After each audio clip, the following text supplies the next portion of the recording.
अगं ह्यो कसला दूर आहे? अगं वहिनी, अगं हे काय होतंय? मला बी काय कळना.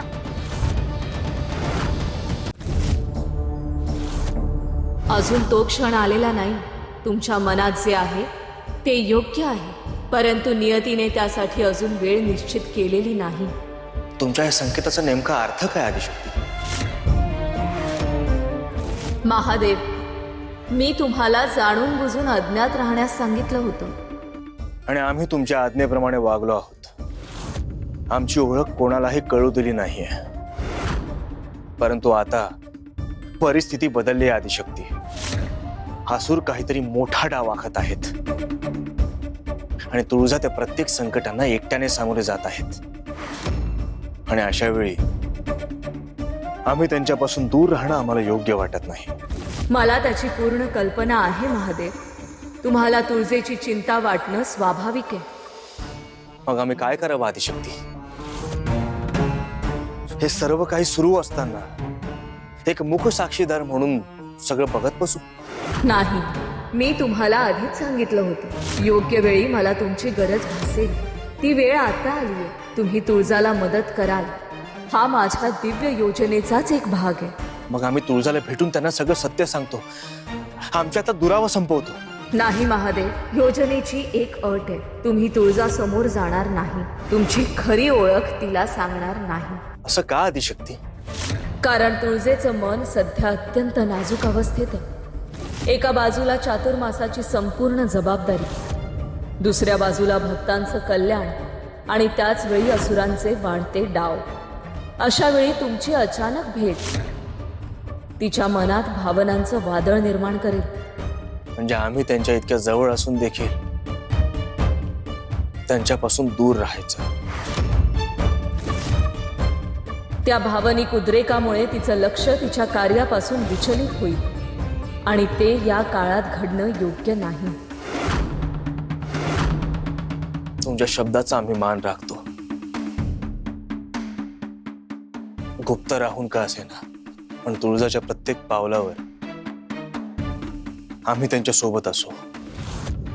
त्यांच्यावर येणारं प्रत्येक संकट हे आमच्यावरून जाईल. शिवाचं कर्तव्यच शक्तीचं रक्षण करणं आहे. आणि म्हणूनच ही योजना पूर्णत्वाला जाईल.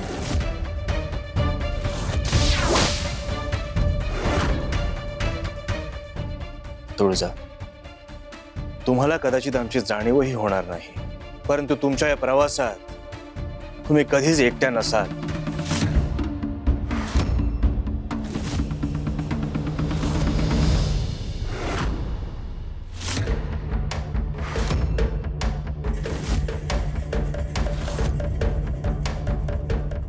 आई तुळजाई, आज मी तुझ्या 16 सोमवारच्या व्रताला सुरुवात करणार आहे. मन, वचन आणि कर्मानं हे व्रत करीन. एक बी सोमवार चुकवणार नाही. 16वा सोमवार संपला की तुझ्या तुळजापूरच्या दरबारात येऊन या व्रताचं उद्यापन करीन. ह्यो माझा संकल्प आहे. उषा, लई मोठा संकल्प केला आहेस. आजपासनं 16 सोमवार सुरू होत्या आणि मध्ये कसली बी अडचण आली तर ह्यो संकल्प अजिबात मोडायचा नाही.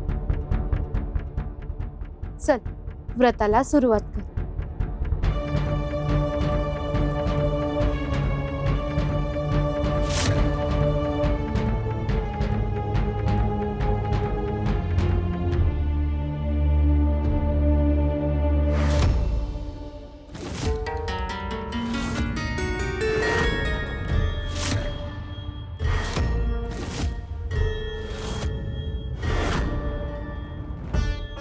हे काय झालं? ह्यातलं समजा सामान कुठे गेलं?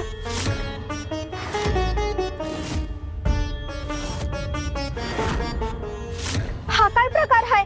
काल रात्रीच तर शब्द जमावून ठेवलं होतं. अगं बाई, हे काय झालं? फुलं, अक्षदा, बेलपान समजा होत असं एका रात्रीत कुठे गेलं? मी म्हणलं होतं ना, ह्यो व्रत माझ्या नशिबातच नाही. हे समजा जे झालंय ते समजा माझ्यामुळेच झालंय. मी आज अपशकुनी आहे. अगं असं काय बोलतेस? वय लगेच हार मानायची नाही. काय झालं? समद्यांचे चेहरे असे का पडले? अगं भाऊजी, अहो व्रतासाठी लागणाऱ्या सगळ्या वस्तू ठेवल्या होत्या आणि एका रात्रीत गायब झाल्या.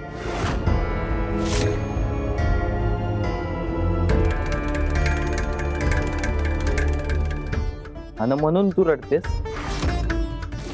मग काय करू? पहिल्याच सोमवारी असं घडलंय. हे व्रतच माझ्या नशिबात नाही. अगं उषा, वेडी आहेस का तू? तुळजाईनं तुला यो मार्ग दाखवला. ज्या तुळजाईवर विश्वास ठेवून तू यो संकल्प केलास, तीच तुळजाई तुझा यो संकल्प मोडेल असं वाटतंय तुला? पण सामानच नाही उरलं, कशी करणार? धोत्र्याची फुलं, रुईची फुलं, पांढरी फुलं कुठनं आणणार? सोमवार अजून संपला नाही. अख्खा दिवस आहे आपल्याकडे. आपण अख्खं गाव पालतं घालू आणि सामान जमवू, पण यो संकल्प मोडू देणार नाही.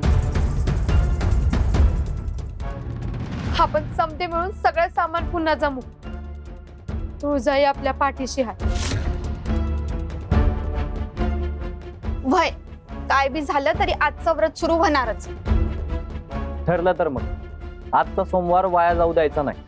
तुळजाईनं आपल्याला यो मार्ग दाखवलाय. आता त्या मार्गावर चालणं आपलं काम आहे. वय आता मी रडणार नाही. माझा पहिला सोमवार मी पूर्ण करणारच.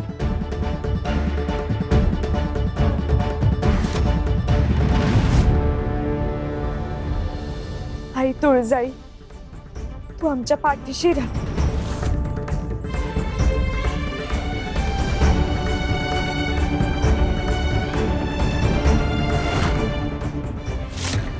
उषा, ही तुझी परीक्षा आहे. प्रत्येक भक्ताला अशा परीक्षेतून जावं लागतं.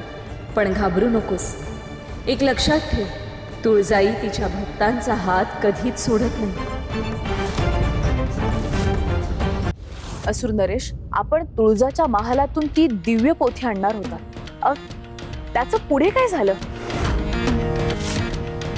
आपण आम्हाला सांगितलं नाहीत की हे कार्य आपण नेमकं कोणावर सोपवलं. आणि आम्हाला असं वाटतं की आमच्या इतकी योग्य व्यक्ती या कार्यासाठी दुसरी कोणीच असू शकत नाही. तुमच्या मनात हा प्रश्न निर्माण व्हावा अशीच आमची इच्छा होती.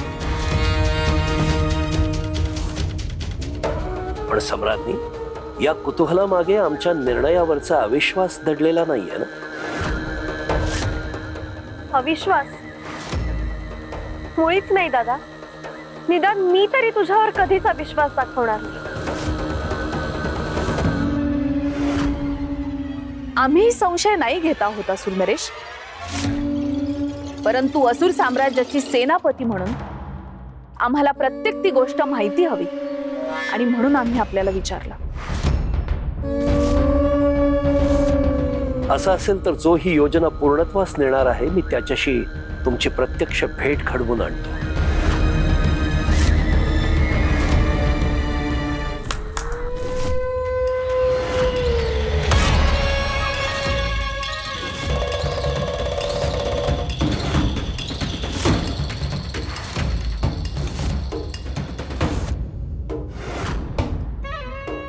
कोणीच आलं नाही. असुर नरेश, आपण कोणत्या व्यक्तीला बोलवलं? इथे तर आम्हाला कोणीच दिसत नाहीये. सम्राज्ञी, असुरिके, सूक्ष्म निरीक्षण करा. ज्याला आम्ही पाचारण केलंय तो कधीच आलाय.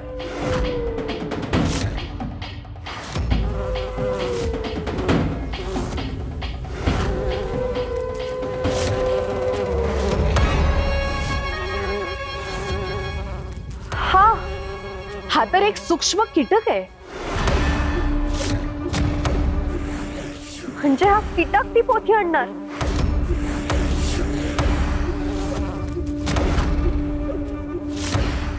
असुर नरेश, आम्हाला आपल्या योजनेवरती संशय नाहीये, परंतु हा घटक सूक्ष्म आणि क्षुद्र असताना तुळजाच्या महालामध्ये जाऊन पोथी कशी आणणार आहे? मलाही तेच जाणून घ्यायचंय. इतक्या महत्वाच्या कार्यासाठी हा कीटक.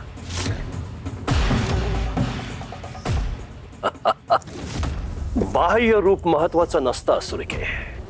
सूक्ष्मातल्या सूक्ष्म जीवाची आंतरिक शक्ती अनन्यसाधारण महत्वाची असते. आता तुम्ही जसं या कीटकाकडे दुर्लक्ष केलं तसंच तुळजा सुद्धा करेल आणि तीच आपल्यासाठी संधी असेल.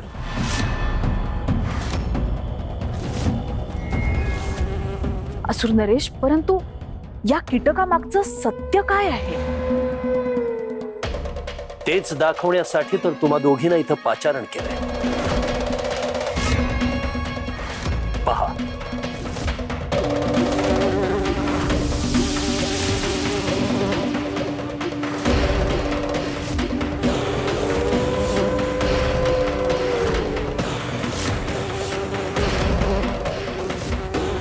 हे काय घडतंय? हा साधा कीटक नाहीये.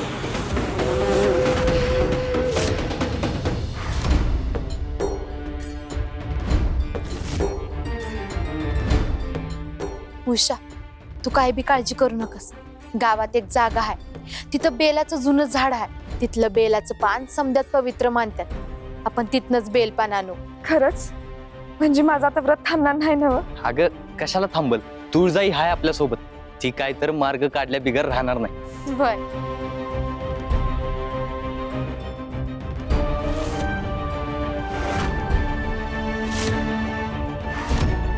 जुनं बेलाचं झाड म्हणजे यांची आशा तिथं आहे. मग आधी ते जुनं बेलाचं झाड संपवलं पाहिजे.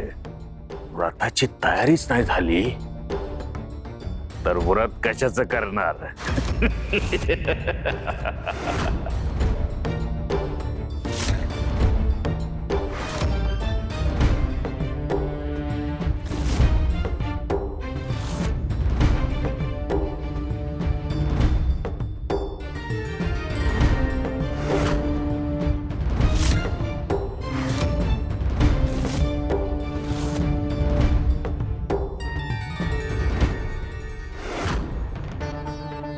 किती मोठं झाड आहे.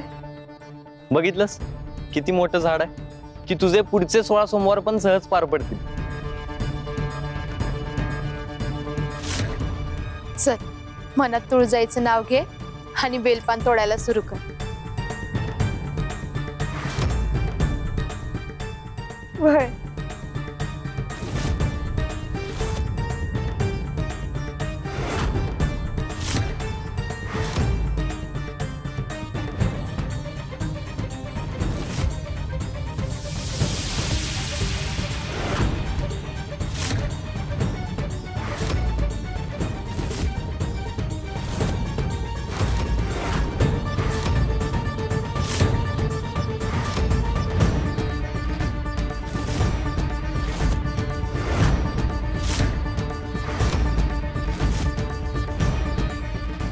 अगं, ह्यो कसला दूर आहे.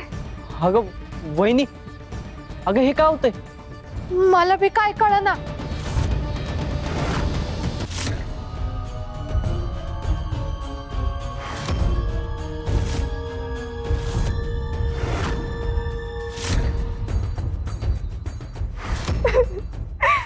नाही.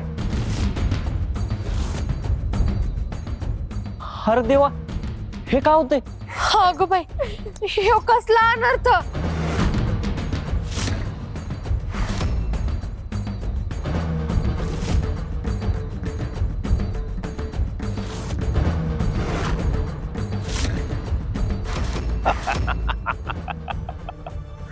बस आता तोड म्हणा बेलाची पाना. आता बघूच ती तुळजा कुठून आणून देते बेल. उषा, तुझ्या पहिल्या सोमवारचं व्रत आज अपुरच राहणार.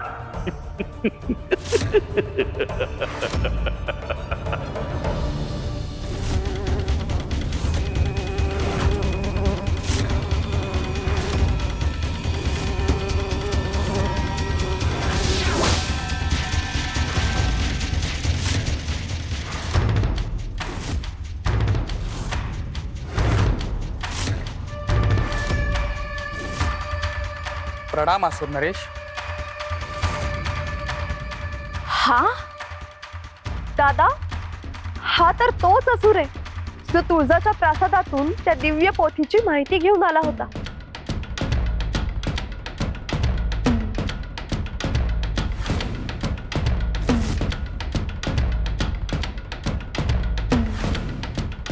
हाच हे कार्य पूर्णत्वास नेईल.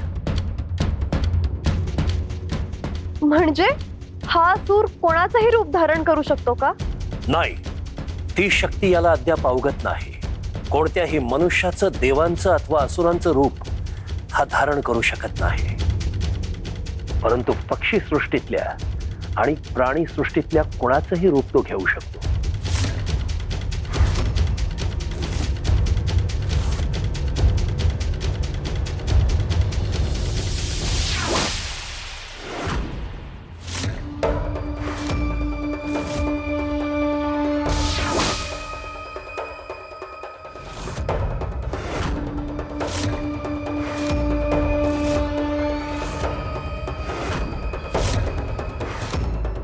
अद्भुत.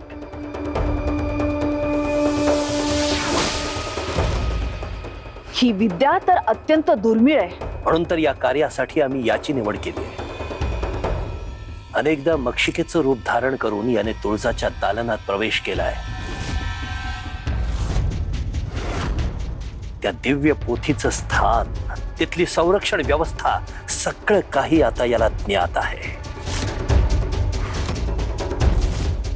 आणि आता जेव्हा तुळजा तिच्या दालनापासून अलिप्त असेल तेव्हा त्या संधीचा लाभ घेऊन हा ती पोथी हस्तगत करेल.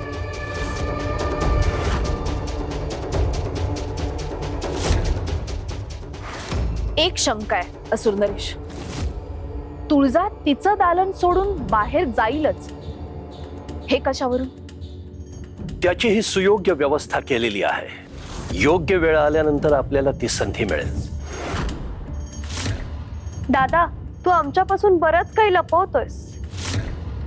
तुझा आमच्यावर विश्वास नाही असं दिसतंय. की तुझा माझ्यावर विश्वास नाही? असुरिके, हा विश्वासाचा किंवा अविश्वासाचा प्रश्न नाही. युद्धाच्या रणनीतीमध्ये सर्वांना सर्व काही ज्ञात असणं आवश्यक नसतं. आपल्या सम्राटावरचा विश्वास अनन्यसाधारण महत्वाचा असतो. योग्य वेळ आल्यानंतर तुझं दायित्व तुला सांगितलं जाईल. आता केवळ माझ्या निर्णयावर विश्वास ठेव.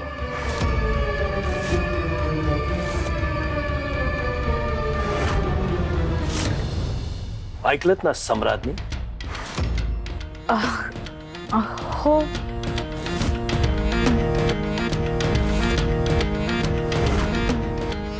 असुर नरेश आम्हाला अंधारात ठेवून अजून अशा किती योजना आखतायत.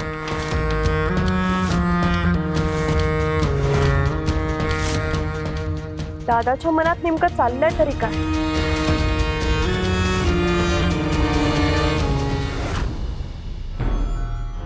समद गाव पालत घातलं तरी बी हाताला एक बी बेल पण लागलं नाही. जिथं जिथं गेलो होतो तिथं झाडं सुकली होती.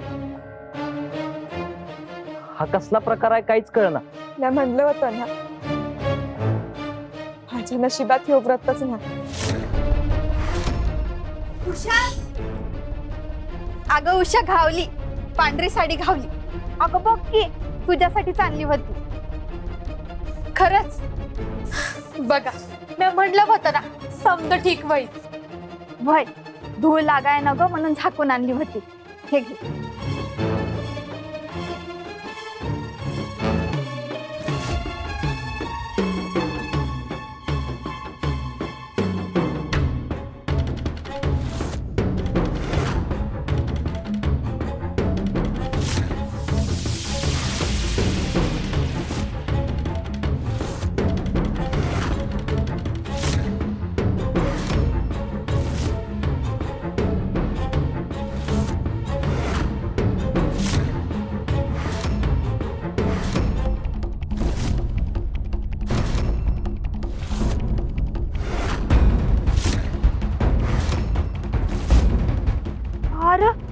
ही लाल साडी.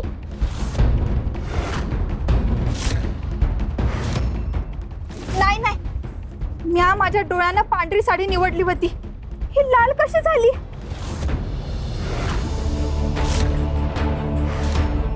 हे समजा काय होत आहे आपल्या सोबत? खेळ अजून संपलेला नाही. आता बघा एकेकाची आशा कशी तुटते ते. आता कसली आशा ठेवायची? बेलाची पानं नाहीत, पांढरी फुलं बी नाही, आणि आता ही पांढरी साडी आणलेली ही बी नाही. माझ्या नशिबातच या 16 सोमवारचं व्रत नाही. उषा ग, धीर सोडू नकस. अजून वेळ गेली नाही आहे. कसला येळ? सकाळच्या पूजेने व्रत सुरू करायचा होता. आता थोड्याच वेळात सकाळ संपत. एवढ्या कमी वेळात समजा कसं मिळणार? मिळत, समद मिळत. मी हार मानणार नाही.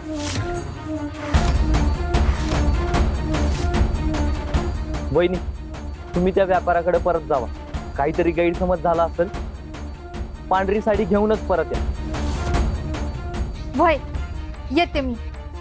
आणि तोर म्या शेजारच्या गावात बघून येतो. तिथं बेलपान आणि पांढरी फुलं मिळतात त्या बघतो. आज काय बी झालं तरी उषाचा यो व्रत सुरू होणारच.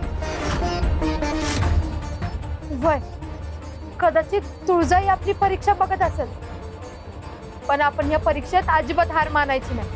वय येतो म्या. उषा, हा ग रडू नकस. मी आज झाड आणि पानं कुठे मिळतात काय बघ. हा, पण तू रडू नकस.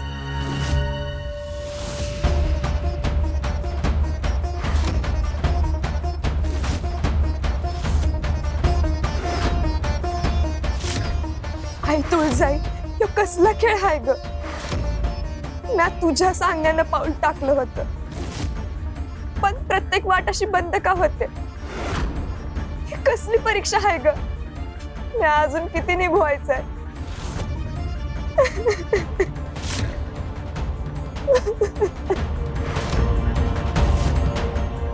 उषा, तुला वाटत असेल की आज तुझ्याकडून सर्व काही हिसकावून घेतलं गेलं, पण नियतीत घडणारी प्रत्येक घटना एखाद्या मोठ्या उद्देशानेच घडत असते. भुजंगाला वाटतंय तो तुझी भक्ती डळमळीत करतो, म्हणूनच सध्या त्याला त्याचा डाव यशस्वी होत असल्याचा भास होणं आवश्यक आहे. पण त्याच्या प्रत्येक चालीसोबत माझीही एक चाल सुरू आहे.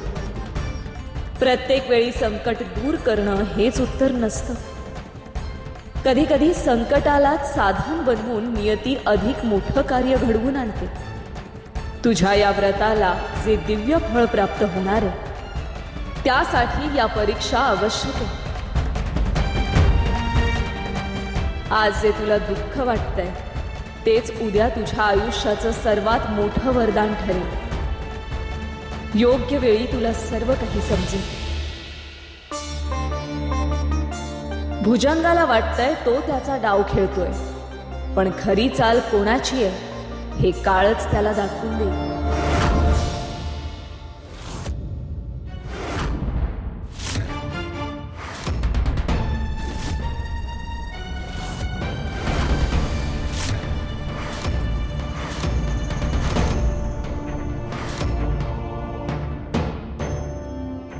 तुळजापर्यंत हा संदेश पोहोचायलाच हवा, परंतु आम्ही आदिशक्तीची आज्ञा मोडू शकत नाही. त्यांना आमची चाहूल लागता कामा नये. मग आम्हालाच त्यांच्यापर्यंत पोहोचायला हवं. थेट महालात गेलो तर संशय निर्माण होऊ शकतो. असा काहीतरी मार्ग शोधावा लागेल तो सर्वसामान्यही असेल आणि कोणाच्याही नजरेत न येता आम्ही तुळजाला भेटू शकू.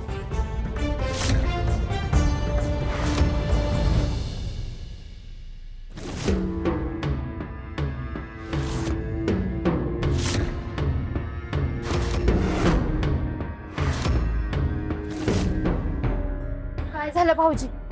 पूजेचं सामान मिळालं? काहीच नाही. अख्खं गाव पालतं घातलं. एक बी बेलपान मिळालं नाही, एक बी पांढरं फुल नाही.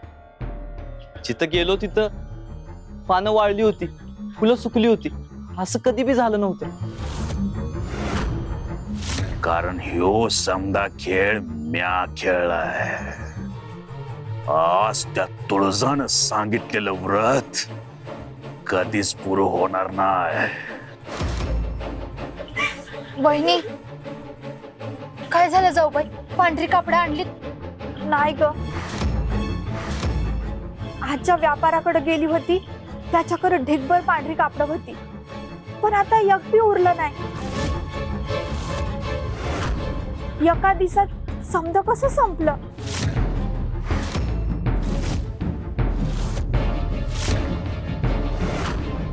शोधा, समधी पंचकृषी पालती घाला. पर या व्रताला लागणारे एक बी सामान तुम्हाला मिळणार नाही. यो डाव यशस्वी झालाय. आता अखेरचा वार करायची वेळ आली आहे.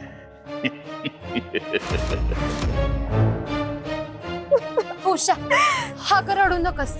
आपण काहीतरी मार्ग काढू. हा? उषा, ए उषा, अगं झाली का व्रताची तयारी? अगं तेच बघायला आलो होतो. हाय का आता? अजून पूजा बी नाही मांडली. अरे रे, आता तर संध्याकाळ बी झाली.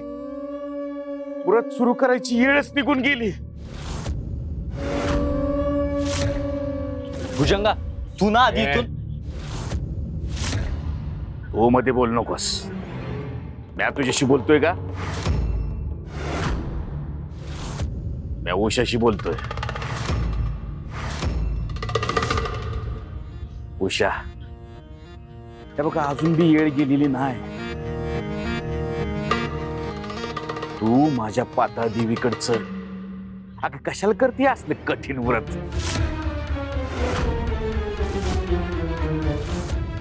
माझी पाताळ देवी एका क्षणात तुझं भलं करेल. ना उपास, ना व्रत, ना वाट बघायची गरज.